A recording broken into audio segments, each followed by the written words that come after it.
이제 은행은 자유롭게 비트코인을 지원할 수 있다. 네, 여러분 반갑습니다. 비트캐쳐입니다. 미중 무역 갈등에 대한 완화 기대감이 커지면서 전반적인 투자 시장이 약간씩 회복세를 보이고 있는 가운데 트럼프가 재차 오늘 오전에 중국과 무역 문제에 대해서 논의했다. 바로 전날 같은 경우는 중국 측에서는 트럼프와 전혀 논의하지 않았고 관세 관련해서 협상 없었다라고 했는데 트럼프가 재차 무역 협상 진행 중이라는 것을 언급해주고 있습니다. 그리고 또 추가적으로 속보로 들어온 소식인데 중국이 미국 반도체에 대해서 125% 관세를 철회하겠다. 그리고 에탄과 의료 장비의 관세 면제도 검토하겠다. 이런 식으로 지금 또 소식이 들리고 있습니다. 한간에는 가장 최근 들리는 소식에 따르면 중국 외교부가 미국과의 무역 협상에 대해서 중국과 미국 관세에 관해 어떠한 합의나 협상도 진행하고 있지 않다. 어제와 비슷한 메커니즘의 얘기를 해줬는데 오늘 비장에서 이 부분이 정말 사실인지 아니면 그저 카더라 뉴스인지 잘 체크하시면 좋을 것 같습니다. 이 소식이 진짜라고 한다면 굉장히 시장에 긍정적인 소식이라고 볼 수 있을 것 같습니다. 그리고 중국 외에 미국과 다른 국가들의 관세 협상은 생각보다 순조롭게 흘러가고 있는데 미국 재무부 장관 스콧 베센트가 한국과의 관세 협상 순조롭다. 다음 주 세부 협상 가능성이다. 그리고 한국이 협상을 위해 최상의 준비를 갖추고 있다. 이런 식으로 중국 외의 국가들과는 하나 둘씩 관세에 대한 협상이 타결되고 있는 고무적인 흐름으로 흘러가고 있습니다. 그리고 비트코인은 이러한 흐름에 따라서 아직도 가격을 잘 지켜주면서 강력한 방어력을 보이고 있고 이러한 관세에 대한 명확하지 않은 소식들이 전해지면서 오히려 비트코인과 핵심 자산군과의 지금 상관관계 같은 경우는 상관관계가 굉장히 높았던 나스닥과의 상관관계는 0.33으로 내려왔고 반면 금과의 상관관계는 0.6으로 올라오면서 무려 나스닥보다 2배 정도 가까운 상관관계를 지금 비트코인이 금과 보여주고 있다. 점점 더 비트코인이 디지털 금으로 자리 잡고 있는 매우 재밌는 현상이 강화되고 있습니다. 그리고 추가적으로 트럼프는 본인의 내피셜일진 모르지만 러우 종전 합의에 매우 가까워지고 있다라고 하면서 최근 노르웨이 총리와의 회담 후 열린 기자회견에서 러시아 우크라이나 전쟁에 대해 합의가 가까워지고 있고 우크라이나가 크림반도를 되찾기는 어려워 보인다 하면서 어쨌든 러우 전쟁도 봉합을 하려는 움직임을 가져가고 있다라고 주장을 하고 있는 상황입니다. 어쨌든 매크로는 이런 식으로 혼란스럽고 어떤 게 진실인지 가짜인지 옥신각신하고 있지만 크립토 내부 시장에는 어마어마한 규제의 물결 변화가 일고 있다. 연준이 공식적으로 발표했습니다. 연방준비은행은 은행의 암호화폐 자산 및 달러 토큰 활동과 관련된 지침을 철회하고 이러한 활동에 대한 기대치를 변경한다. 달러 토큰 활동이라 하면 스테이블 코인을 얘기하는 겁니다. 과거 크립토 시장에 회의적이었던 규제들을 연준이 직접 나서서 전부 다 지침을 철회하겠다라고 밝혔고 특히나 해당 내용의 핵심적인 부분을 보면 더 이상 연준은 비트코인 및 암호화폐를 거래할 때 은행에 알림을 제공하도록 요구하지 않고 적절한 경우 이 부분이 매우 중요합니다. 혁신을 지원하겠다. 과거 연준이 계속 배척하고 인정하지 않았던 디지털 자산과 스테이블 코인을 연준이 이제 180도 스탠스가 바뀌어서 적절한 경우에는 혁신을 지원하겠다라고 얘기를 하고 있다. 지금 시대와 규제가 어떻게 변하고 있는지 이 본질을 보신다면 이대로 사이클이 끝날지 새로운 시작일지가 감이 잡히실 거라고 생각합니다. 그리고 우리들의 셀러 형님 같은 경우도 해당 내용을 리트윗하면서 이제 은행은 자유롭게 비트코인을 지원할 수 있다. 이런 식의 의미심장한 글을 올려줬다. 그리고 시티은행 또한 2030년까지 이러한 규제 완화로 인해서 스테이블 코인 공급이 무려 3조 7천억 달러까지 달할 것으로 예측한다라고 매우 불리시한 발언을 해줬습니다. 제가 봤을 때 2025년의 핵심 키워드는 뭐니뭐니 해도 저는 스테이블 코인이 가장 중요하다고 생각합니다. 그리고 스테이블 코인이 계속 성장하고 확장되는 한 사이클은 지속될 것으로 저는 해석합니다.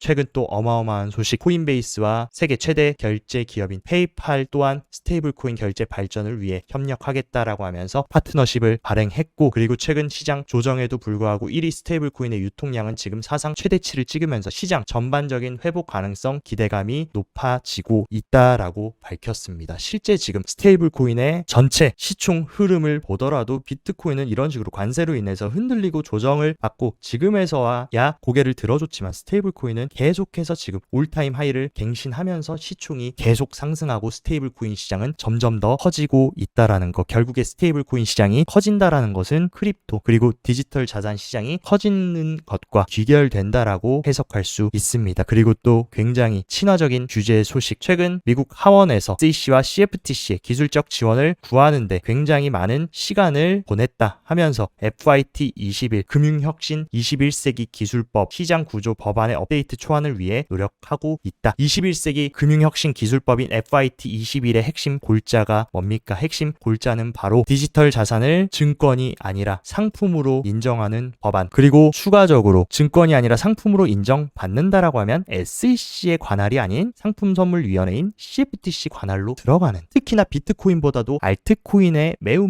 중요한 FIT 21 법안을 적극적으로 지금 추진하고 있다. 그리고 조만간 새로운 법안에 대한 청문회도 앞으로 몇 주 안에 열릴 것이다라는 매우 규제에 있어서 낙관적인 소식이 계속해서 들려오고 있습니다. 그리고 최근 SEC는 암호화폐 태스크포스가 4월 24일 날 온도 파이낸스 RWA의 대장인 온도와 만나서 상장된 미국 증권의 토큰화된 래핑 버전 발행 및 판매에 대해 논의했다. 토큰화 시장에 대한 규제안까지 지금 온도 파이낸스와 SEC가 지금 회의를 하면서 논의를 하고 있는 상황. 확실히 토큰화 시장도 이전과 다른 큰 변화가 있을 것으로 생각됩니다. 그리고 최근 민주당에 이어서 국민의힘까지 디지털 자산을 본격적으로 육성할 때다. 육성 기본법을 만들겠다. 그리고 가상자산 ETF 도입까지 논의하겠다라고 하면서 지금 여야 할 것 없이 모든 당들이 초당적으로 암호화폐 친화적인 인프라를 구축하려고 한다. 우리나라도 드디어 이제 정신 차리고 빠르게 이런 혁신을 수용하려는 모습 매우 바람직하다고 생각합니다. 그리고 블룸버그 ETF 선임 애널리스트인 에릭 발추나스가 최근 비트코인 현물 ETF는 3일 동안 거의 2만 5천 개의 비트코인을 매집했고 불과 어제만 해도 블랙록의 현물 ETF IBIT에서만 6억 4,300만 달러가 유입돼서 현존하는 미국 전체 ETF 중에 유입량 1위를 차지했다. 이런 식으로 얼마나 빠르게 지금 다시금 크립토 시장으로 자금이 유입되고 있는지 우리가 확인할 수 있는 부분이고, 그리고 최근 마이클 세일러는 공식 연설 자리에서 블랙록의 현물 ETF인 IBIT가 10년 안에 세계에서 가장 큰 ETF로 성장할 거다. 지금 현재 가장 큰 ETF는 미국 P500 지수를 추정하는 ETF들인데 이것을 비트코인이 능가할 것이라고 매우 불리시한 발언을 덧붙여 줬습니다. 그리고 피델리티 디지털 에셋의 보고서 또한 상장 기업의 매입으로 인해 거래소의 비트코인 공급량이 감소하고 있고 이는 가까운 시일 내에 더욱더 가속화될 것으로 예상된다. 그러니까 이제 기업 차원에서 비트코인을 준비금으로 매입하는 속도가 더욱더 가속화될 것이고, 현재 데이터를 보면 거래소가 보유한 비트코인은 260만 개입니다. 그래서 2018년 11월 이후 최저 수준으로 지금 거래소가 보유하고 있는 비트코인이 내려갔다라는 것. 즉 기관 혹은 고래들이 거래소에서 비트코인을 사서 축적했다라고 우리가 해석할 수 있고, 2024년 11월 이후만 해도 42만 5천 개 이상의 비트코인이 거래소 밖으로 이동됐다. 그리고 미국 대선 이후 상장 기업이 35만 개에 가까운 비트코인을 추가했고 무려 2025년부터 지금 4월까지만 해도 매월 3만 개 이상의 비트코인을 기업들이 매수하고 있다. 점점 비트코인은 개인의 돈이 아닌 기업들과 기관들의 돈으로 이동이 되고 있습니다. 그리고 이번 주에만 나왔던 소식 뭡니까? 마이크로 스트래티지부터 일본의 스트래티지라고 불리는 메타플래닛, 그리고 소프트뱅크와 테더, 그리고 켄터피치 제럴드가 새로 투자한 비트코인 금융기업 21, 그리고 1723HK까지 어마어마한 비트코인을 추가 매집했다라는 사실. 왜 개인들은 시즌 종료를 얘기하면서 비트코인을 싹 다 던지고 도망칠 때 이러한 기업들은 왜 쌈짓돈을 여기저기서 끌어모아서 어떻게든 100K 아래에서 비트코인을 모으려고 할까? 그리고 캐시우드의 아크 인베스트먼트 또한 비트코인이 2030년까지 최고 240만 달러까지 상승 가능하다. 해봐야 지금 얘기 나오는 거 뭡니까? 10만 달러 100K 가냐 마냐를 얘기하는데 캐시우드는 2030년 5년 후에 무려 지금 시장의 25배나 커질 수 있다라고 얘기를 해주고 있습니다. 물론 가장 낙관적인 케이스를 얘기한 거고, 만약에 가장 베어리시한 케이스를 얘기하더라도 50만 달러, 즉 지금보다 5배 이상은 2030년에 시장이 커질 것이라고 얘기하고 있습니다. 그리고 그 근거 또한 너무나 명확하다. ETF를 통한 기관 투자자가 크게 상승에 기여하고 있고 금보다 유연하고 투명한 가치 저장 수단이라는 인식이 점점 확대되고 있다. 디지털 금으로의 입지를 강화하고 있고, 또한 미국이 비트코인 전략 비축안을 공개한 뒤로 다른 여타 국가들도 이러한 흐름을 쫓을 거다. 그렇기 때문에 비트코인 시간이 갈수록 디지털 금으로서의 매력을 점점 더 확대하게 되기 때문에 이러한 어마어마한 상승 전망을 하는 거다라고 있다라고 명확한 합리적인 근거까지 제시해주고 있습니다. 그리고 많은 분들이 걱정하시는 이더리움 또한 5월 7일날 랭쿤 업그레이드 이후 가장 큰 업그레이드인 팩트라 메인넷 업그레이드를 앞두고 있다. 여기서는 이더리움이 기존에 가지고 있던 취약점을 어느 정도 보완할 수 있는 업그레이드인 만큼 이런 업그레이드를 통해서 지금 이더리움이 약세 국면에서 확실히 강세 국면으로 피벗할 수 있는지 좋은 트리거가 될 수 있다라고 생각합니다. 그렇기 때문에 이더리움의 5월 7일 팩트라 업그레이드도 여러분들이 지속적으로 트래킹 하시면서 보시면 좋을 것 같고, 그리고 CME 그룹 같은 경우는 리플 선물 상품을 다음 달 출시하겠다. 그리고 XRP에 대한 기관 및 개인의 관심 지속이 증가되고 있다라고 하면서 솔라나 이후에 새로운 알트코인 선물 상품인 XRP까지 지금 출범을 하려고 준비를 하고 있는 상황입니다. 그렇기 때문에 XRP 투자자분들도 해당 내용 잘 체킹하시면 좋을 것 같고, 그리고 솔라나 같은 경우는 시장이 흔들리고 솔라나 가격 또한 굉장히 큰 조정을 줬지만 그럼에도 불구하고 6개월간 네트워크 수수료 부분에서 1위를 차지했습니다. 무려 파란색 이더리움보다도 솔라나가 더 압도적인 수수료를 벌면서 실제적으로 지금 돈을 벌고 사업성을 가져가고 있는 프로젝트가 솔라나고, 특히나 이런 스마트 컨트랙트 플랫폼에서는 압도적인 위치를 지금 솔라나가 선점하고 있는 상황. 그리고 제가 중요하다고 말씀드렸던 스테이블 코인 시장에서도 솔라나의 스테이블 코인 공급이 이런 식으로 엄청나게 급등하면서 스테이블 코인 시장의 파이까지 솔라나가 엄청나게 빠른 속도로 넓혀 나가고 있다. 그렇기 때문에 솔라나도 여러분들이 지속적으로 트래킹해야 되는 메이저 알트코인이라고 생각합니다. 그리고 최근 4대 회계법인 중 하나인 딜로이트의 보고서에 따르면 2035년까지 4조 달러의 토큰화 시장을 전망한다. 그리고 특히나 부동산의 토큰화와 주요 금융 방식으로 부상될 거다라고 얘기를 했고, 지금 딜로이트 금융서비스센터 보고서에 따르면 이는 연평균 27%의 토큰화 시장 성장률을 기록하고 현재는 지금 3천억 달러 규모에서 훨씬 더 크게 무려 10배 이상 4조 달러까지 성장할 수 있을 것이라고 얘기를 했습니다. 확실히 올해 2025년의 핵심 키워드는 제가 봤을 때 스테이블 코인과 토큰화, 그리고 실질적으로 스테이블 코인 또한 어떤 토큰화입니까? 실물 자산 달러를 토큰화한 게 스테이블 코인이고, 엄청난 디지털 자산 시장의 슈퍼 앱으로 떠오르고 있는 만큼 이 스테이블 코인과 토큰화 시장이 얼마나 성장하느냐에 따라 이 크립토 시장도 얼마나 크게 튀어 오를지가 결정될 것이라고 생각합니다.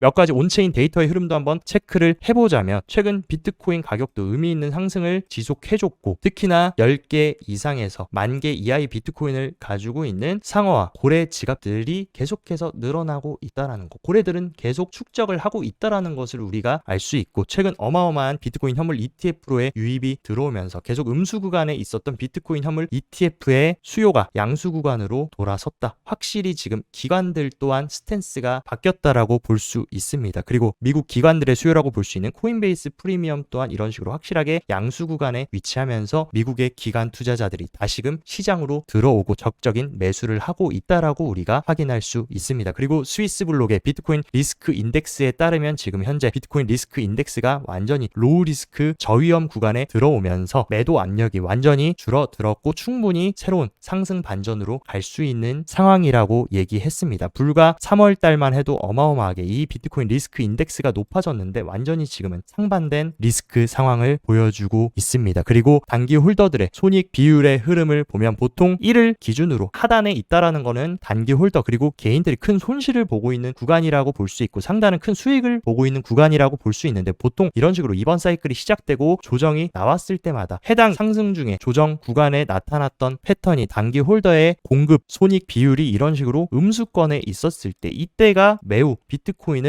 상승장 속에서 싸게 구입할 수 있는 좋은 자리였습니다. 지금도 이 구간을 3월 달에 찍고 나서 확실하게 지금 고개를 들어주고 있다라는 거, 확실히 최악 바닥을 찍었고 시장 분위기가 반전되고 있음을 얘기하고 있습니다. 그리고 비트코인의 지금 심리 인덱스 같은 경우도 확실히 지금 약세 심리에 있다가 4월 중순을 기점으로 다시금 스트롱불 센티멘트 구간으로 들어오면서 시장의 투심도 회복이 되고 있는 긍정적인 상황입니다. 그리고 비트코인 가격 같은 경우도 이런 식으로 95K 강력한 전고점 저항에 맞아서 돌파를 해주지 못하고 약간의 눌림을 주고 있지만 상대적으로 가격을 잘 지켜주고 있는 상황입니다. 확실하게 더 큰 추가 상승이 나오려면 이 전고점이자 강력한 매물대가 밀집되어 있는 95K 구간을 확실하게 돌파하고 리테스트 안착까지 해주는 게 중요하고, 만약 이 구간을 주말 동안 두드리다가 실패한다라고 하면 약간의 기간 조정 및 기술적 되돌림은 열어둬야 된다라고 생각합니다. 그리고 기술적 되돌림이 나오더라도 저는 이 엄청난 매수세와 장대 양봉이 그려졌던 이 장대 양봉 운동의 허리 부근, 대략적으로 91K 부근만 훼손하지 않고 이런 식으로 지지 역할을 잘 해준다라고 하면 다시금 95K를 두드릴 수 있고 이 구간 충분히 돌파해낼 수 있는 힘이 있을 것으로 생각합니다. 그리고 오랜만에 파이어 차트도 한번 체크를 해보면 일단 말씀드린 대로 95K 구간에 이런 식으로 의미 있는 매도벽이 위치를 하고 있고 엄청나게 강한 매도벽은 아닌 상황이다. 그리고 우리는 이미 엄청나게 강했던 이 매도벽을 돌파하고 지금 잘 지지를 받고 있는 만큼 충분히 이러한 수급이 들어와 준다면 95K 시도해줄 수 있다라고 보고 있고, 가장 큰 고래 주체인 갈색 고래와 보라 고래모도 어쨌든 지금 강한 매수세에 들어오고 있다. 다만 보라 고래들 같은 경우는 약간의 차익 실현을 하면서 지금 관망을 하는 움직임을 보여주고 있는데, 어쨌든 갈색 고래의 매수세가 꺾이지 않는 한은 충분히 가격을 잘 지켜줄 수도 있지 않을까라고 저는 단기적으로 보고 있습니다. 하지만 그럼에도 불구하고 한 가지 여러분들이 조금 우려하셔야 되는 상황, 지금 최근 시장 반전과 관세 전쟁 완화에 대한 기대 심리로 이런 식으로 롱 물량이 어마어마하게 많이 쌓여 있습니다. 그래서 숏 물량 대비해서 롱 물량이 지금 압도적으로 많이 쌓여 있는 만큼 충분히 선물 세력들 입장에서는 가격을 기술적 조정을 준다든지 흔들어서 이런 롱 포지션들을 정리를 하고 몸을 가볍게 만든 후 다시금 가격을 올려줄 수 있는 부분도 있기 때문에 단기적인 변동성이나 조정은 여러분들이 염두하시고 대응하셨으면 좋겠고, 이번 사이클 15K부터 108K를 가는 동안 여러 번의 조정이 있었습니다. 근데 언제나 꼭 지켜줬던 구간이 어디였냐, 단기 홀더의 실현 가격 밴드, 이 로우 밴드는 언제나 훼손하지 않고 지난 엔캐리 트레이드 당시도 이 구간을 지지를 받고 의미 있는 상승을 했다. 지금도 이 로우 밴드 구간을 두 번이나 지지를 하고 반등을 한 만큼 확실히 새로운 모멘텀으로 들어왔다라고 저는 보고 있습니다. 그리고 이번 조정이 시즌 종료로 가는 조정이 아닌 가장 큰 이유는 여러 번의 이런 식으로 약세 조정 국면이 있었습니다. 근데 그때마다 이런 식으로 박스권을 약간 휩소로 훼손해주고 나서 비트코인이 다시금 큰 랠리를 보여줬는데, 이 훼손할 때의 특징은 뭐였냐, 바로 이전 박스권 상단을 크게 침범하지 않은 상태에서 조정이 나오고 다시금 반등이 나왔다라는 거. 이번에도 마찬가지로 그 이전에 있던 엔캐리 트레이드 당시 조정 박스권 이 구간을 훼손하지 않은 지점에서 다시금 매수세가 들어오면서 90K를 회복한 만큼 저는 확실히 지금 단기적인 추세와 강세 모멘텀으로 전환됐다라고 보고 있습니다. 그리고 많은 분들이 놓치시고 있는 M2 통화량 같은 경우는 2022년에 달성했던 올타임 하이를 다시 한번 갱신하면서 시장의 유동성 문제는 없다라는 것을 보여주고 있고, 그리고 미국 M2 통화량 YOY도 확실히 바닥을 찍고 상승 추세로 전환됐고 이 추세를 이어주고 있는 만큼 현재 유동성에는 문제가 없다. 다만 크립토 시장과 투자 시장의 발목을 잡는 건 뭡니까? 관세의 문제만 어느 정도 완화된다라고 하면 이 유동성의 역할을 하는 비트코인이 디지털 금으로 등극하면서 이런 유동성의 힘을 받아서 더 크게 뛰어오를 것이라고 개인적으로 생각하고 있습니다. 그렇기 때문에 최악은 지나왔고 여러분들도 남은 2025년 사이클 잘 정진해 나가셨으면 좋겠습니다. 오늘 영상도 시청 진심으로 감사드리고, 영상 도움되셨다 하시면 좋아요, 구독 눌러주시고, 더 자세한 투자 전략 궁금하다 하시면 영상 하단 고정 댓글에 제가 운영하는 크립토 시황 정보방 활짝 열어놨으니까 이쪽에서 시황도 체킹하시면서 성공적인 크립토 투자 계속 이어가시기 바랍니다. 모두 주말 잘 보내시고, 여기까지 비트캐쳐였습니다.